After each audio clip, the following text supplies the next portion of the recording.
Oke, di video kali ini gue bakal kasih kalian tutorial cara membuat logo e-sport tim EVOS di PixelLab. Oke, buat kalian yang belum tahu caranya bisa simak videonya. Buat bahan-bahannya sudah saya sertakan di link deskripsi.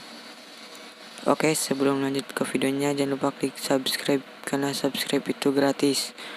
Oke, yang sudah subscribe kita lanjut ke tutorialnya.